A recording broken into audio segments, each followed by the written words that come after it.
ভারতের সঙ্গে দ্বিতীয় ওয়ানডে ম্যাচে ১০৬ রানের মামুলি টার্গেটও পেরুতে পারল না বাংলাদেশ। ওয়েস্ট ইন্ডিজের সঙ্গে বিশ্বকাপের ৫৮ স্মৃতি ফিরিয়ে টাইগাররা অল আউট হয়েছে মাত্র ৫৮ রানে। তবে প্রথম বাংলাদেশি হিসেবে অভিষেক ওয়ানডেতে ৫ উইকেট নিয়েছে নতুন সেন্সেশন তাসকিন আহমেদ। দেখুন শামসুদ্দোহা পান্নার রিপোর্ট।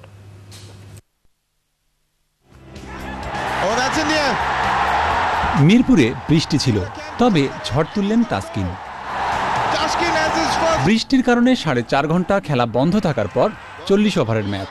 শুরুতেই তাসকিনের ছোবল, রবিন উথাপ্পার পর এলবিডব্লিউ ফাঁদে রায়ডু। এরপর একে একে তাসকিনের বলে আউট পূজারা, বিন্নি ও অমিত মিশ্র। অভিষেক এই ওয়ানডেতেই ৫ উইকেট। প্রথম বাংলাদেশি হিসেবে তাসকিন ক্রিকেট বিশ্বে অষ্টম উদাহরণ। তবে ভারতীয় ইনিংসে ধসের শুরুটা দিয়ে যান তাসকিনের আলো দেখানো মাশরাফি। দিনের দ্বিতীয় বলের পর ম্যাচের আরও ১ উইকেট। আরেক পেসার আলামিন পেয়েছেন ১ উইকেট। বাংলাদেশি পেসারদের এমন তাণ্ডবের দিনে স্পিনের এক শিকার সাকিব আল হাসান। ১০০ রাগে ৯ উইকেট হারানো ভারতীয়রা শেষ পর্যন্ত ২৫ ওভার ৩ বলে অল আউট ১০৫ রানে।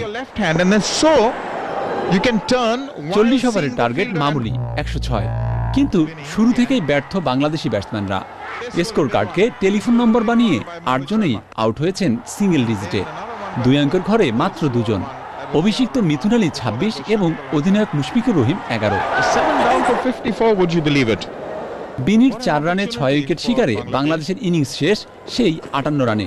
৪৭ রানের জয়ে ২-০-তে সিরিজ এখন ভারতের। টাইগারদের হোয়াইট ওয়াশের লজ্জা এড়ানোর ম্যাচ ১৯ জুন।